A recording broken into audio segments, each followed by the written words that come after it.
Hello everyone, welcome to our blog channel. অনেক দিন ধরে ব্লগ বানানো হচ্ছিল না, তাই ভাবলাম এই যে ঘুরতে গেছিলাম সানডে একটা ব্লগ বানাই। এটা একটা গণপতি টেম্পল, মানে গণেশ ঠাকুরের মন্দির। এটা হচ্ছে শিরোদা রেড্ডি। এখানে আমার হাজব্যান্ডের অফিস আছে, ওখানেই মন্দিরটা।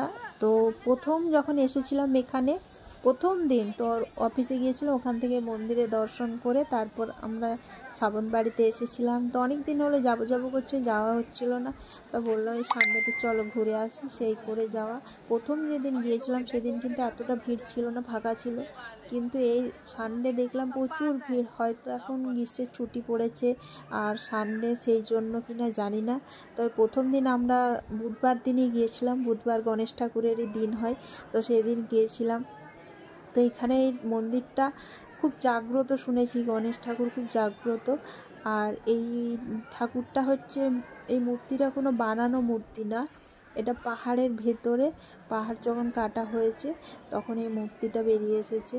তো এই মন্দিরটার একটা অন্যরকম মাহাত্ম্য আছে।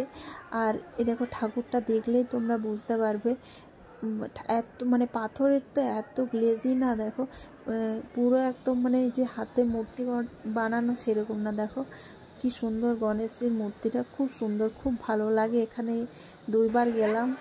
আর এখানকার মন্দিরগুলো অনেকটা বড় জায়গা নিয়ে হয়। দেখো সবাই পুজো দিয়ে এখানে বসে আছে, তো তারপর সেই জন্য পুজো দিয়ে একটু বসতে হয়, আমরাও একটু বসলাম পুজো দিয়ে। আর প্রচণ্ড গরম ছিল সেদিন, গরম মানে বীভৎস গরম। তো সেই জন্য একটু বসে রেস্ট নেওয়া হলো। তারপর বেরিয়ে এই যে গোমাতা, তো গোমাতাকে কলা খাওয়ানো হচ্ছে। এদের কলা খাচ্ছে কিন্তু খোসাটাও খাবে না, শুধু কলাটা ছাড়িয়ে দিলে কলাটি খাবে। তো পুজো দেওয়া হয়ে গেছে। এরপর আমরা যাব মাউলি মন্দির। এখানে বেশিরভাগ জায়গায় মাউলি মন্দির, মাউলি মাতার মন্দির প্রত্যেক গ্রামে একটা করে থাকে এখানকার ঠাকুর। তো এবারে দেখলাম অনেক প্রচুর গাড়ি, প্রচুর লোক এসেছিলো এখানে। তো আজকে দর্শন হলো। তারপর ওখান থেকে গণপতি টেম্পল থেকে আমরা বেরিয়ে তারপরে আবার গেলাম মাউলি মন্দির। এটা হচ্ছে মাউলি মন্দির। তো এখানে অতটা ভিড় ছিল না, এখানে ফাঁকা ছিল।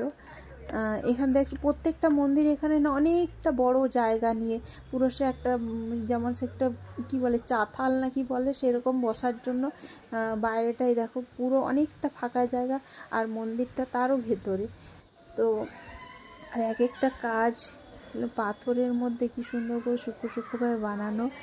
আর পুজো দিয়ে পর এখানে বসে একটু রেস্ট নেওয়া হচ্ছে। আর তারপর আমরা আবার যাব একটা অন্য জায়গা। তো এরপর আমরা কোথায় যাচ্ছি, তো সেইটার জন্য দেখতে হবে নেক্সট ব্লগ। এই একসাথে দিলে ব্লগটা অনেকটা বড় হয়ে যাবে, ওই জন্য সেটা আবার নেক্সট ব্লগে আসবে। আমরা সেদিন অনেক কটা জায়গা ঘুরেছি, মন্দির ঘুরেছি, তারপর সি বিচ ঘুরেছি, তারপর আরেকটা জায়গা গিয়েছি। তো চলো, এখান থেকে মাউলি মাতার দর্শন হয়ে গেছে, এরপর আমরা আবার বেরিয়ে যাচ্ছি। চলো টাটা, বাই।